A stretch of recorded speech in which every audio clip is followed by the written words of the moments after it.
so glad you're here. I just took a red eye from California. So if I fall over, forgive me. But I'm glad you're here. I'm glad we're all here because it's so important that we help people understand that this crisis is urgent. Urgent. It is too late for business as usual. Yes. I'm inspired by Greta Thunberg, the young Swedish student, who said we have to behave like our house is on fire, because it is. And that's why we're calling these Fire Drill Fridays. The scientists tell us we have only 11 years to turn things around. It's going to be very, very hard. Let's make no mistake about what we mean, turn things around, what has to happen. We have to stop all new fossil fuel extraction. Gas, oil. We have to stop licensing, permitting, financing on public lands and waters, any new fossil fuel development. Now, this means leaving many trillions of dollars of what they call stranded assets, fossil fuel in the ground, walking away from those profits. And in order to do that, we're going to need very, very brave people elected to the office. All offices, not just the president, but Congress and Senate and state legislators and governors, up and down the ballot. People who understand the urgency and will do what's necessary. But what do we know? We know that no elected official, no matter how good they are, will do anything unless we make them do it. We have to hold their feet to the fire, right? Now, while we stop all new fossil fuel infrastructure development, we have to at the same time gradually phase out already existing fossil fuel extraction over 30 years. It's important to say that so that the people who work in the fossil fuel industry, whose livelihoods, whose communities depend on the fossil fuel industry, know that we have them in our hearts and minds. We do not want them to suffer. We have to be sure that the new jobs that they will be trained for with a Green New Deal will pay union salaries that allow them to support a home, right? So I'm saying this because too many people, when they talk about climate change and the urgent crisis we're facing, think about, well, we need to invest in the alternative. And the fossil fuel companies now are saying, we understand that climate change is a crisis, and we're putting a lot of money into alternative energy sources. They're spending trillions of dollars developing new sources, right as they say those lies to us. That's right. They're lying to us. They've been lying to us for 30 years. If we had known 30 years ago what they knew because their scientists told them, we wouldn't have to do this humongous, not moderate at all transition that we have to do now because our carbon budget has shrunk so much. It's their fault. And the people who say business as usual are delusional. You tell me. So, you know, we have to get more and more people mobilized in the streets, brave, alerted, awakened, and if necessary, close the government down. So, this Friday, we're focusing on oceans. Yes. And I have the most wonderful array of speakers behind me who knows so much about oceans. I'm just thrilled. And to, my friend Ted Danson. Ted Danson, you all know Ted from Cheers and CSI Crime Scene Investigation and Three Men and a Baby and on and on. There's so many movies and so many television shows, and he's won so many awards. But he's here because he has been for many decades an ocean advocate.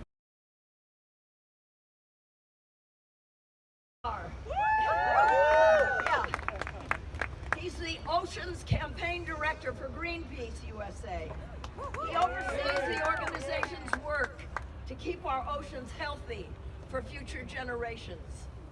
Since joining Greenpeace in 2004, Hocevar has spearheaded numerous projects, including efforts to phase out single-use plastic, improve the sustainability of seafood sold in supermarkets. He earned a bachelor's degree in evolutionary ecology from the University of Connecticut in coral reef conservation from Nova University in 1993, and he's collaborated with scientists from dozens of institutions on research projects, from the Arctic to the Antarctic. And I want to first introduce John Hocevar to talk about our oceans.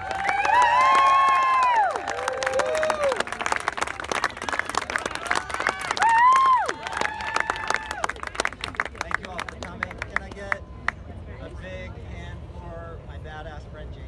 Let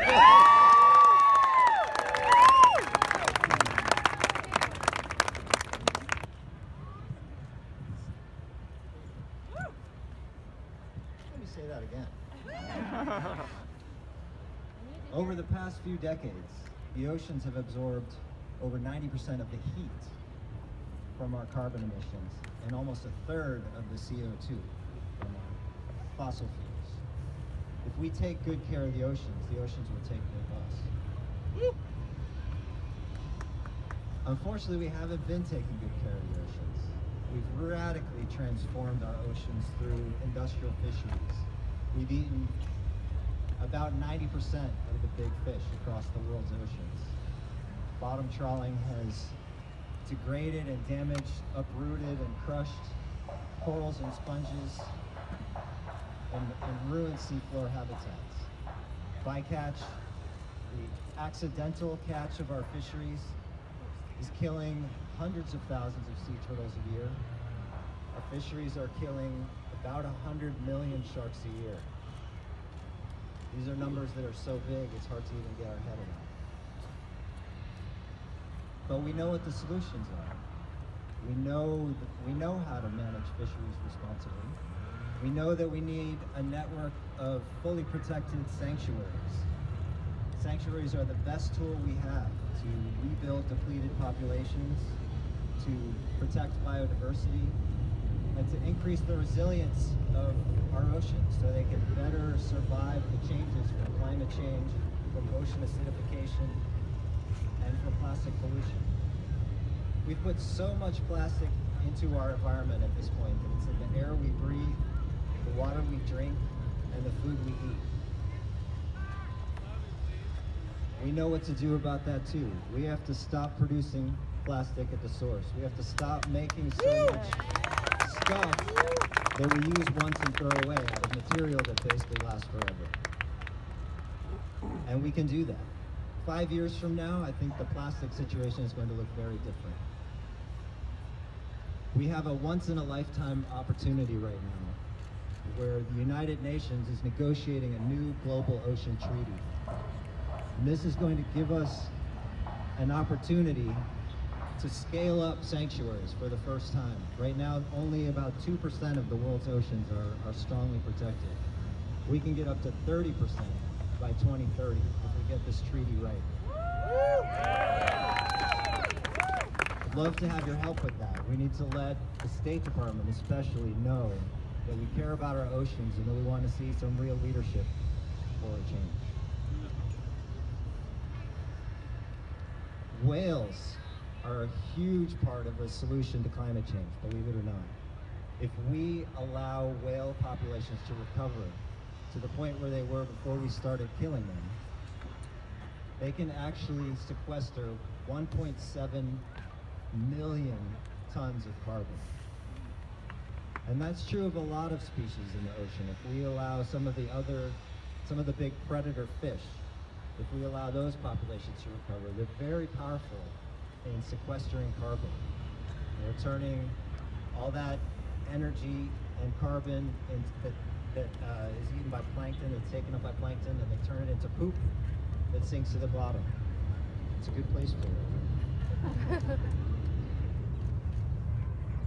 I'm really happy to be here. I've got some great speakers here with us today, and I'm not going to keep talking. I want to hand it over to them.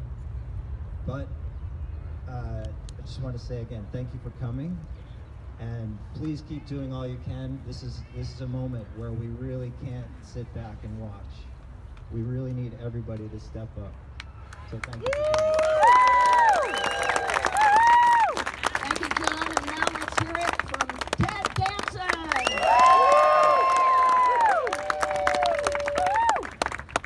Hi, I'm Jane Fonda's new trainee. I will go anywhere for you, Jane. I'm an actor, I'm an activist. This is what I've been doing for the last 30 years, ocean activism. I'm the guy who stands in front of the tent and says, thank you for watching, cheers. Now I want to introduce you to a marine biologist who has something really important to say. And one of the things that I've learned from my scientist friends is that if we do 3 things, we can help the fish come back.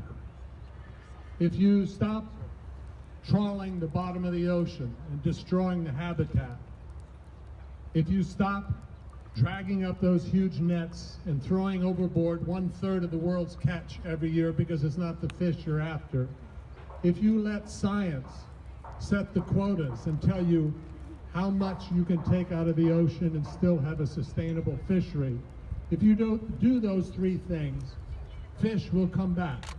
And this is not just a, oh, good for the fish, touchy-feely kind of thing. This is about world hunger.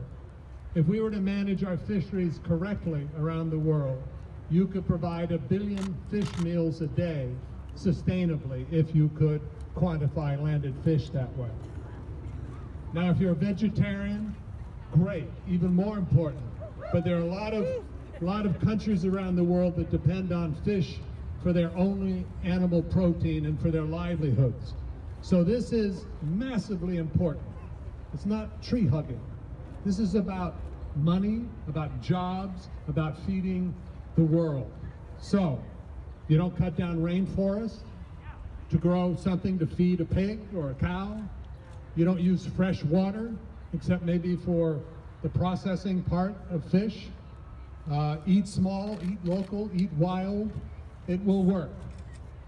And then, along comes climate change, which can literally undo everything that's going on with the oceans. You've heard from John, a scientist, but briefly, what I know is that climate change is warming our waters. That means our coral reefs are dying because they can't keep up with the changing temperature. It means that ocean acidification is attacking the bottom of the food chain. It means that the fish you were catching off your coast all of a sudden are swimming 500 miles north or south, finding cold water that they can survive in. Sea level rise because of climate change. So many things that you all know about are happening to our oceans. So, that's why I'm here. But I want to go back to Jane for a second.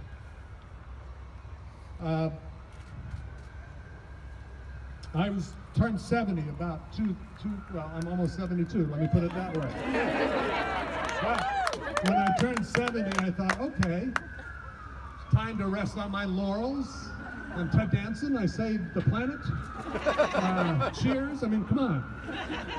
I'm 70, I need to slow down, and relax, and enjoy. And then I met Jane Fonda, who had her foot on the gas pedal.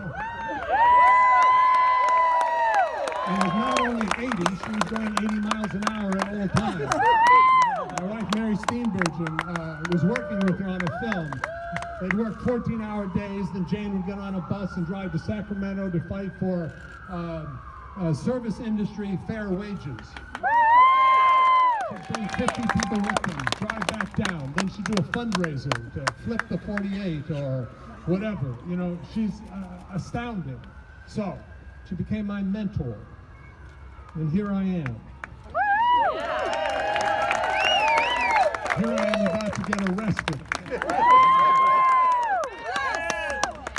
You know, at first it was like, yeah, of course I'll come get arrested. How cool is that? And then I went, wait a minute, I'm going to get arrested. And and focuses your brain a little bit. So here's what I realized. All of this is inconvenient. It's inconvenient. Al Gore got it right. This is inconvenient. It's inconvenient for politicians to stop taking money from the oil industry. Because the huge money they get. It's easy. All you have to do is deny science and say that there's no such thing as climate change. Easy. It's inconvenient for the oil industry to not drill wherever and whenever they want, because it's huge money. It's inconvenient for industries to stop burning fossil fuels. It's inconvenient for all of us to realize that we have to share the planet's natural resources with everyone, including people we don't like. It's inconvenient to realize that we are all in this together, that either we will all make it or none of us will make it. It's very inconvenient. I also want to thank Greta. Our house is on fire. And it's time that we stop standing around complaining that it's not convenient to change our ways. It's time to start behaving like we care about our children and our grandchildren. Hey, we can do this. We really can. It may be a little inconvenient, but it's not as inconvenient as fires and floods and mass migration and droughts and starvation. That's inconvenient. So, come on down. Get arrested. Get your head on straight. Thank you.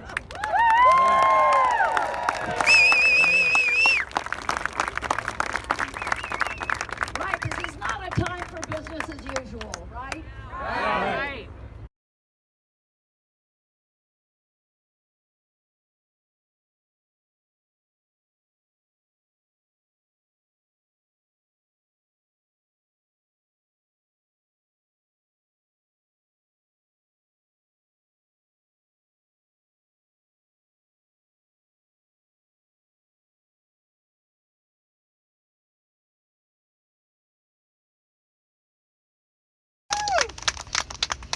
Individual lifestyle choices like not using single-use plastic and cutting back on our red meat and recycling and driving hybrid or electric cars, these are all very important. But you know what? We cannot scale individual lifestyle choices fast enough to get us where we need to be in 11 years. We can't do it. And that is why even the scientists, the nerdy, usually neutral scientists on the job, are saying that they believe now that the only way that we are going to change course in time is with mass mobilization of people on an unprecedented scale.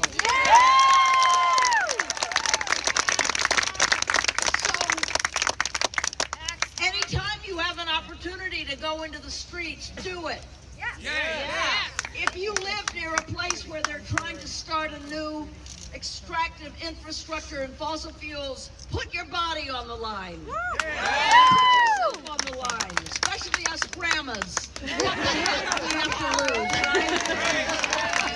When I see those young people, those students out there protesting and demanding that we help them have a future, I'm thinking, how can we let them do this by themselves? They didn't cause this problem, neither did we, by the way. The fossil fuel industry wants us to think it's our fault. Bullshit. They lied to us, they hoodwinked us, they cheated on the science, they kept it from us. They tell us they're doing one thing when they do another. Even now, they're criminals. And we need to change this. And we're subsidizing them $16 billion a year, our taxpayers' money, goes to subsidize fossil fuel. Most of it wouldn't even be profitable without our taxes to subsidize them. Okay, so let's do it. Every Friday we're going to be here to join the young people when they have a demonstration. Thursday nights at 7 we have a live stream digital teach-in because these are complicated issues and we want to go deeper. The other Thursday, 35,000 people watched us. All over the world, people were tuning in to find out about the Green New Deal and about oceans. Makes me hopeful. So please join us when you can. Stay brave. This is not a time for business as usual. And God bless. Thanks for being here. Save our ocean! Save our ocean! Our planet! Whose children? Whose children? Our children! Whose future? Our future! Whose future? Our future! Whose air? Our air! Whose air? Our air! Whose water? Our water! Whose water? Our water! Whose ocean? Our ocean! Whose ocean? Our ocean!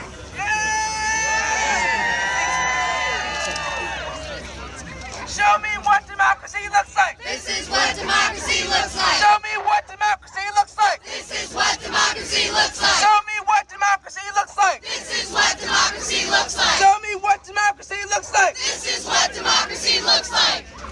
Whose streets? Our streets. Who don't get it?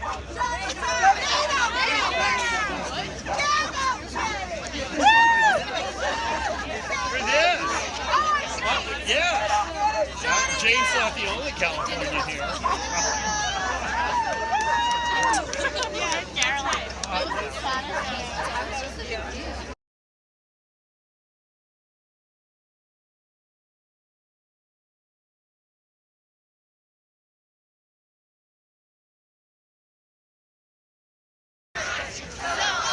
The children are rising, and so are we. Children are rising, and so are we. Children are rising, and so are we. The children are rising, and so are we. The children are rising, and so are we. The children are rising, and so are we. The children are rising, and so are we.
It is different.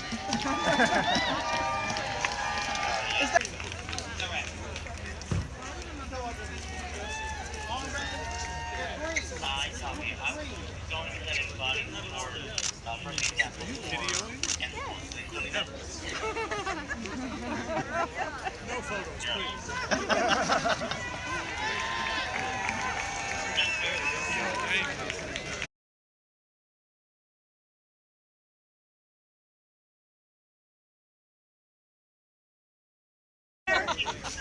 That was my favorite. Nice. No, it was the